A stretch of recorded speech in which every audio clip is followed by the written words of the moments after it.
Hello petals, my name is Anais. I am a womb witch, a Rahani energy teacher, and a plant alchemist. Under Unfurling Alchemy, I guide women in reconnecting with their power, awakening their essence, and step into sovereignty. In these episodes, I am going to approach topics around womb mysteries, energy healing, and cyclic living. Hello petals, in this episode, I want to talk to you about the moment you achieve everything you have been dreaming about, everything you put so much hard work in, and in this moment of achieving it, you feel nothing. I know this moment, I have lived this moment, and I have sat with so many women who have lived it too. You work towards something for months, for years, maybe even a lifetime. You visualize it, you put it on your vision board, you pour your energy, your time, your effort, your drive, and your focus into making it happen. And then one day it does. You get that promotion, you unlock that salary, you reach that goal. You arrive at the place you have been dreaming of. You are in that relationship you really thought you wanted. And you wait for the joy to come. You wait for the relief, for the euphoria, that sense of, yes, I fucking did it. And instead, you feel nothing. Complete blankness, hollowness. And that moment is so deeply disorienting you because nothing is actually wrong. Everything you thought you wanted is there. It's just in front of you. So why do you feel empty? I remember myself in my own story getting my promotion. I had worked incredibly hard for it, months of going above and beyond, building on work I had already invested in years. The meeting happened, I got the title, I unlocked the salary that had been on my vision board for so long. Everything I thought I was working towards was suddenly there. And I remember waiting for that feeling, that sense of achievement, that sense of arrival, of this yes, and it did not come. I felt completely blank. And in that blankness was the first real question of what the hell is happening here? Because here is the thing, it is not about the achievement itself. It was extremely good. I was extremely good at my job. I am still extremely good at what I do. That was never really the issue. The issue was that there was no purpose in it for me. There was no soul reward. I had gone to university, I had gotten my degrees, I invested in internships, I was proactive, I had a BA and an MA. I did everything I was supposed to do to get myself into that room. And then when I got there, I realized that the work did not nourish me.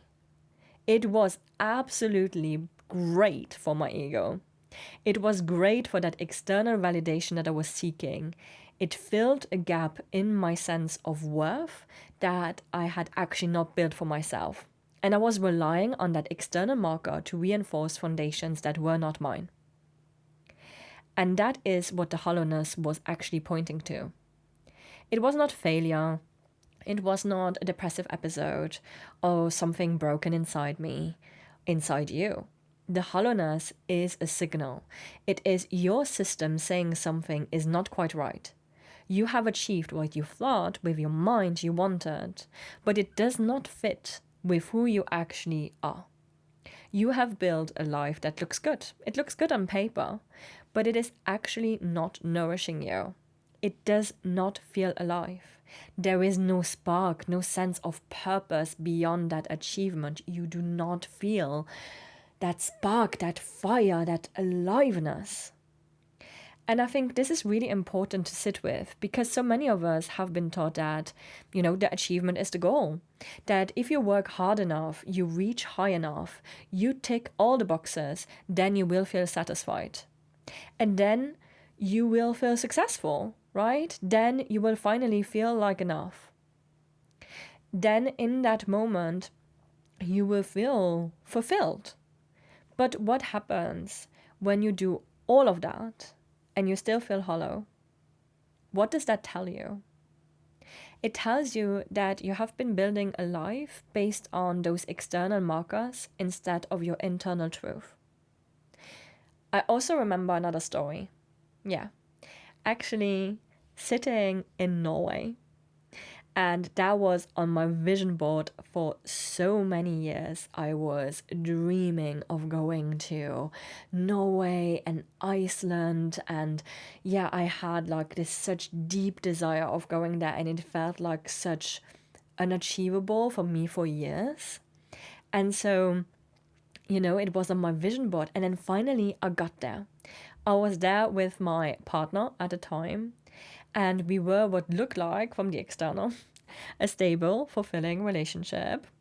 We were sitting at this absolutely stunning table on New Year's Eve, having a Japanese tasting menu with wine pairing. The whole thing, I went all out, and I was financing the whole trip. And I remember we were arguing about whether wine pairing is even real. Just, that petty little thing in the middle of what's supposed to be like this perfect moment. And sitting there, I thought, this is it. This should be the dream. I am literally in a country that I have been dreaming of for years. I'm having this incredible dinner. I'm in a relationship that I thought I wanted. And I could not feel more empty. And the tears that happened that night, they weren't sadness about the argument. They were about this realization of how hollow I felt, how little joy was actually there, how disconnected I was from my own life. And I want to add something here as well, of like this life that feels good on paper. We often get this message that what we need is just to be more grateful for it, right? Because we are lucky and, we have a lot to be grateful for. And I'm not saying that we don't, I'm not saying that we should be grateful for our life, but it's also okay to realize that we want more, that we want a life that is filling us with joy and pleasure and sparkle, right? And so in that moment in Norway is when I realized something really important, that it wasn't actually about Norway. It was not about achievements or the circumstances or whether dinner was good or whatever, the relationship that was objectively, I guess, fine, except if you ask my friends. It was about alignment, or rather the complete lack of it.